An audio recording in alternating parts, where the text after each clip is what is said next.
Hello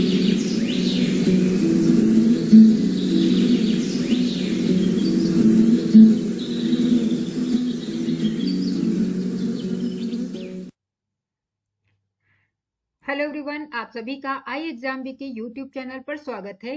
EMRS यानी Eklavya model residential school में बहुत सारे पोस्ट पर वैकेंसी निकली हुई है, जिसमें से जेएसए के भी पद हैं, बहुत सारे 700 से अधिक पद हैं यहाँ पर। और इस परीक्षा में हिंदी भाषा से भी प्रश्न आपसे पूछे जाएंगे। हिंदी भाषा के कुल आपके 10 प्रश्न इसमें पूछे जाएंगे, जिसमें से आपके संधि, समास, वाक्यांशों के लिए एक शब्द, गद्यांश, अशुद्धि, इन सब से प्रश्न आपके पूछे जाएंगे। तो आज हम इस वीडियो में वाक्यांशों के लिए एक शब्द के कुछ महत्वपूर्ण शब्दों को देखेंगे। इसे हम अनेक शब्दों के लिए एक शब्द भी बोलते हैं। और ये जो सारे शब्द होंगे, लगभग आपके 35 शब्द आज हम देखेंगे।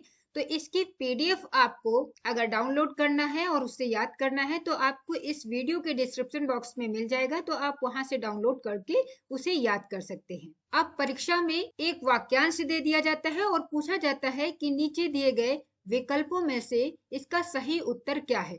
तो आपको अनेक शब्दों के एक शब्द या वाक्यांशों के लिए एक शब्द जो होते हैं, उन शब्दों को आपको याद करना चाहिए। और आज यहाँ पर हम कुछ महत्वपूर्ण शब्दों को देखेंगे, जैसे कि दूसरों के समान अनुभूति रखना। अब ये वाक्यांश है, इस शब्द के लिए एक शब्द क्या हो सकता है, उसके लिए होगा सहानुभूति। युग परिवर्तन की चेतना, युगांतकारी कहते हैं उसको। अगर दे दिया जाए कि हित चाहने वाला के लिए एक शब्द क्या होगा, तो उसे हम कह सकते हैं हितैषी। मन को हरने वाला शब्द होता है मनोहर। प्रकृति से संबंधित अर्थात प्राकृतिक। क्रम के अनुसार, क्रमानुसार। देखने योग्य यानी दर्शनीय। पूछने योग्य, प्रष्टव्य। करने के लिए अब एक शब्द क्या होता है, उसे हम कहते हैं कर्तव्य। सुनने योग्य वाक्यांश के लिए एक शब्द होगा श्रव्य। जंगल की आग, दावानल। पेट की आग, जठरानल। जीतने की इच्छा को कहते हैं जिगीषा। एक समय में विद्यमान यानी समसामयिक। प्रवास करने वाला, प्रवासी। इंद्रियों को जीतने वाला, जितेंद्रिय। जिसकी कल्पना असंभव है, उसे कहेंगे अकल्पनीय। और यदि यहाँ पर लिखा होता कि कल्पना करने योग्य, तो उसे कहते कल्पनीय। आगे शब्द है जिसकी चिंता संभव नहीं, उसे कहेंगे अचिंत्य। जिसकी आशा ना की जाए, अप्रत्याशित। लेकिन जिसकी आशा की जाए उसके लिए हम शब्द कर सकते थे प्रत्याशित। जिसका कोई उपाय ना हो, उसे कहते हैं निरुपाय। श्रम पर जीने वाले को कहते हैं श्रमजीवी। मर्म को भेदने वाला अर्थात मर्मभेदी। सेना का वह भाग जो सबसे आगे हो, उसके लिए शब्द होता है हरावल। जिस स्त्री ने सूर्य को ना देखा हो, उसे कहेंगे असूर्य पश्य। बढ़ा चढ़ाकर कहा गया, अतिशयोक्ति। जिसका दमन कठिन हो, उसे कहते हैं दुर्दम। और दमन करने योग्य को कहेंगे दमनीय। ये दोनों शब्दों में अंतर आपको याद रखना है। जिसकी उपमा दी जा सके उसे कहेंगे उपमेय। लेकिन जिससे उपमा दी जाएगी, उस शब्द को, उस व्यक्ति को कहेंगे उपमान। जिसे प्रतिष्ठा प्राप्त है उसे कहते हैं प्रतिष्ठित। जिस पर विश्वास किया जाए, विश्वस्त।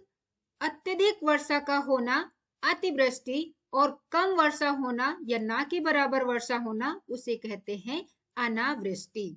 आंखों के सामने प्रत्यक्ष होगा। अगर आंखों से ओझल शब्द लिखा होता या आंखों से परे लिखा होता, तो उसके लिए हो जाता अप्रत्यक्ष।